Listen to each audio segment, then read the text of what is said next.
Gavumenti ng'eyita minisitule y'ebyobulamu efulumiza ebiragiro oba amateeka agagenda okugobererwa amasomero, amasinzizo, ab'obutale wamu n'ab'entambula ez'olukale okwewala okusaasaanya ekirwadde ky'Ebola ekyabalukawo ku muluka gwa Ssabbiiti ewedde. Amakanisa, emizikiti tusaba bateekewo entegeka y'okunaaba mu ngalo. Okunaaba mu ngalo kye kikulu, oba sanitizing oba don't greet. Mu mateeka gano amasomero galagiddwa okubeera n'omusawo w'essomero ng'abayizi balina okukebera endwadde zonna ku lunaku lwe batuuka ku masomero, era singa waba watali mu mbeera nnungi yazibweyo eka lwate omusawo ensonga azitope bunnambiro eri akulira ebyobulamu mu disitulikiti. So bwabeerawo omuntu omwana omulwadde gwe basanze mu ssomero bategeeze bekikwatako ab'ebyobulamu mu kitundu ekyo.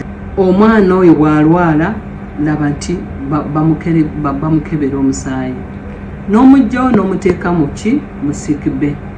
Bw'omuteeka mu siikibbe laba nti ne bw'oba omujjanjaba gwe school nurse okozesa gloves kuba oba tonnaba kumanya kiki ekimuluma. Okusinziira ku muteesiteesi omukulu wa minisitule y'ebyobulamu Dr. Diana Atwine, bongeddeyo abakugu mu kujjanjaba obulwadde bw'Ebola mu buli disitulikiti naddala ezo eziri ku nsalo ya Uganda ne Congo kubanga kyazuulibwa nti obulwadde buno gye bwava. Amasomero gonna galagiddwa okubeera n'ebifo awanaabirwa engalo ate bakubiriza abasomesa n'abayizi okukoma buyonjo era beewe n'amabanga nga bwannyonnyola. Ku ludda olw'obutale n'entambula ez'olukale, Dr. Atwine ategeeza nga bano bwe balagiddwa okubeera n'obumu opima ebbugumu wamu n'ewanaabirwa engalo nga kyakuyamba nnyo mu mbeera gye tulimu essaawa eno. Organizations eziba zigenda okukola emikolo oba transporters babeere ne temperature gun. Omuntu yenna agenda okuyingira mucekinge temperature, n'okwata essente oziwadde gundi ate naye akuddiza nze ono naye awo waliwo obuzibu awo. Naye bw'omala n'oteekwatako n'ogenda awali sabbuuni n'amazzi n'onaaba obulwadde obwo tebukukwata. Eri abaagala okukola emikolo oba okukuba enkuŋŋaana balina okusooka okuwandiikira minisitule y'ebyobulamu oba abakulira ebyobulamu ku disitulikiti basooke beekebejja ekifo.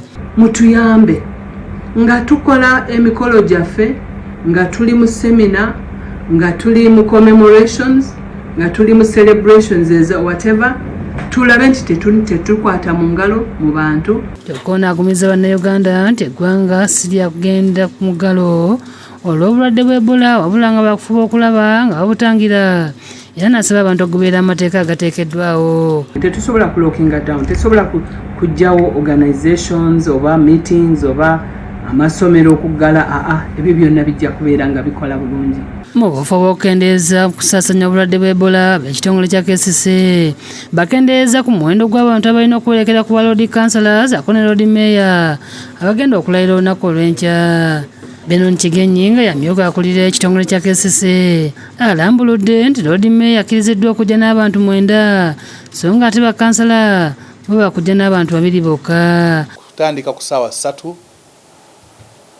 ba Lord Councillor baffe ne Mayor omulonde bajja kulayira wano ku kitebe kya Kampala Capital City Authority. Abantu abanaabeera ku mukolo ogw'okulayiza ba Lord Councillor ne Lord Mayor be bokka abafunye kaadi. Lord Councillor akkirizibwa okujja ne kaadi eno n'abantu 2 bokka. Abalina ebidduka nabo si bakukirizibwa kubiyingiza mu kitongole munda era nga buli ayingira okusooka okukeberebwa nga bwannyonnyola. Omuntu yenna aweza temperature 38 tujja kumwekalisa ddala era tujja kumujja mu bantu abangi. Mu kino bakusaba omukoto ku mutimbagano abawagizi ba Kansala ne Lord Mayor bwe banaalabira ebigenda mu maaso. Shamshad Nalujja yakusakidde eggulu eno ku Lwabukedde TV.